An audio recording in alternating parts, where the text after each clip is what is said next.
धन्यता देणारे तुकाराम महाराजांचे अनेक अभंग आहेत. धन्य कुणाला मिळावं. काही ठिकाणी काळाला धन्यता तुकोबरायन दिली. धन्य पुण्य काळ संत भेटी आणि पायी मिठी पडली ते. तो काळ धन्य आहे की ज्या काळामध्ये संतांचं दर्शन झालं त्या काळाला सुद्धा महाराजांनी धन्यता दिली. काही वेळेला धन्यता संचिताला देतात.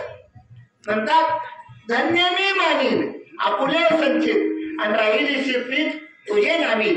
तुझ्या नामाच्या ठिकाणी माझी प्रीती राहिली, माझं मन या ठिकाणी. म्हणतात त्या भूमीला धन्यता देतात. धन्य ते आरण रत्नाची खान आणि जेथे जन्मला निदान सावत आलो. आज ज्यांची पुण्यतिथी पुण्यस्मरण करतो आहोत ते भक्त शिरोमणी सावता महाराज ज्या भूमीमध्ये जन्मले त्या भूमीला सुद्धा धन्य. आता उदाहरणार्थ बघा, आळंदी हे गाव पुण्यभूमी ठाव आणि दैवताचे नाव सिद्धेश्वर. म्हणजे त्या भूमीला पवित्रता आहे, त्या भूमीला सुद्धा धन्यता आहे की पवित्र ते कुळ पावन तो देश जेथे हरीचे दास जन्म घेते. म्हणजे जिथे हरिदासाचा जन्म होतो, जिथं संत जन्माला येतात त्या भूमीला सुद्धा धन्यता आहे. आता नाथरायांनी एक धन्यता दिली. नाथराय ज्यावेळेस पंढरपूरला आले आणि पंढरपूरला तो वारीचा सगळा सोहळा पाहिला, वाळवंटामध्ये पाय ठेवायला जागा नाही. पंढरपुरामध्ये सगळे रस्ते खुलून गेलेले गर्दीनं सगळीकडे पाहिजे तिकडं जय जयकार विठ्ठल नामाचा जयघोष पाहिला.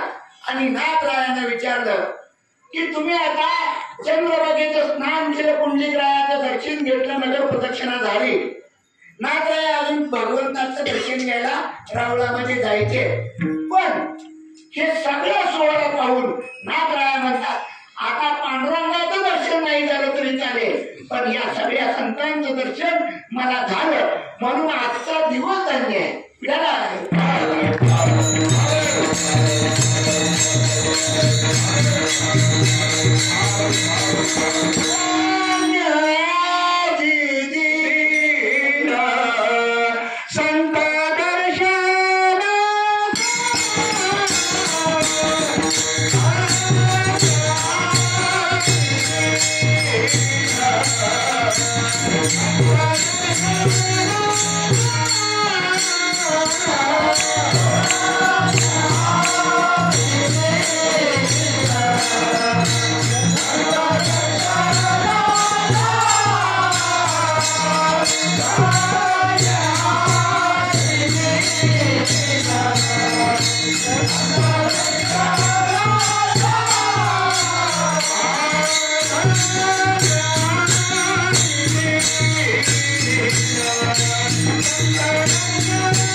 निघून जातो.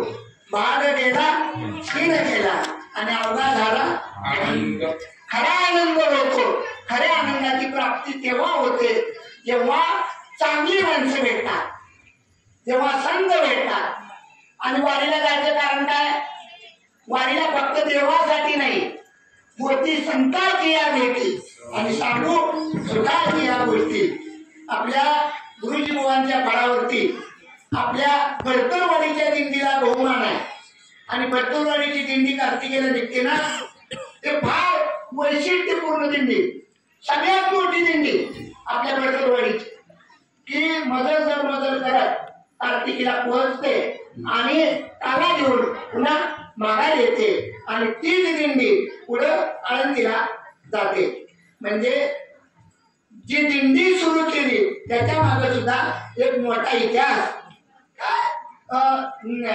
ज्ञानोबारायांच्या सोहळ्याला जे वारकरी जातात त्यांना पंढरपुरापर्यंत नेणं आणि पंढरपुरापासून मार्गस्थ करून पुन्हा दिंडी गावाकडे येणं म्हणजे हा सुद्धा एक मोठा पर्व काळ आहे. आणि दोन्ही म्हणजे देवाची आणि भक्तांची संतांची दोन्हीची सेवा आपल्याला घडते. बघा नाथराय म्हणतात की संतांची भेट झाली की मला तो दिवस सुद्धा धन्य वाटतो. तुकोबाराय म्हणतात जन्म मिळाला ती सुद्धा एक धन्यता आहे. आपण जन्माला आलो, जन्माला आल्याच्या नंतर जन्म मिळाल्यानंतर धन्यता आहे. पण पुढे जाऊन त्यांचं प्रमाण असं आहे की धन्यता ही ज्या वेळेस पवित्र श्री गुरूंची माळ आपल्या काळामध्ये पडेल आणि वारीचा रस्ता दिसेल तो दिवस सुद्धा, तो जन्म सुद्धा धन्य.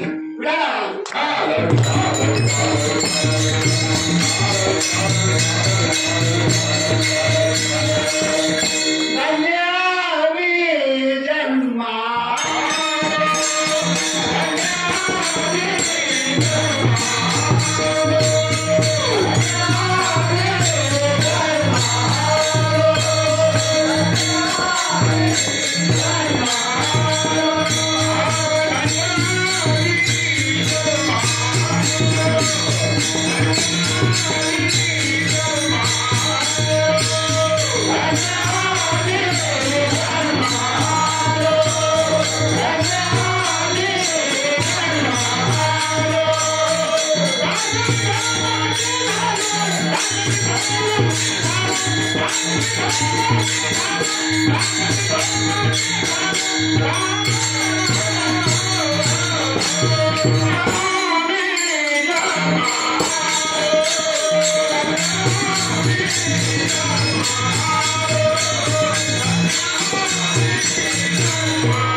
म्हणजे त्या भगवंताचे दास झालो तेव्हा आमच्या जीवनाला खऱ्या अर्थानं अर्थ प्राप्त झाला.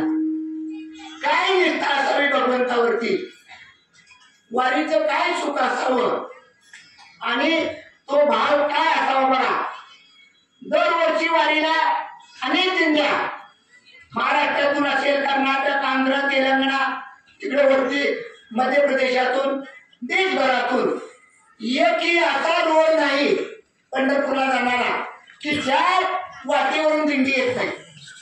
आषाढी आणि कार्तिकीला अनेक दिंड्या पंढरपूरला येतात.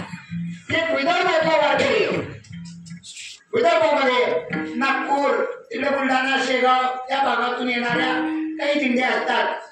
एक आंधळा मनुष्य दोन्ही डोळ्याने त्याला दिसत नाही आणि त्याने रात्री कीर्तन ऐकलं, पंढरीशी दारे आल्या नो संसारा अर्जुनाचा सोयरा पांडुरंग.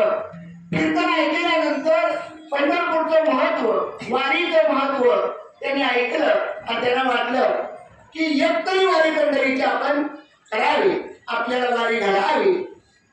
दिंडी निघाली आणि दिंडी प्रमुखाला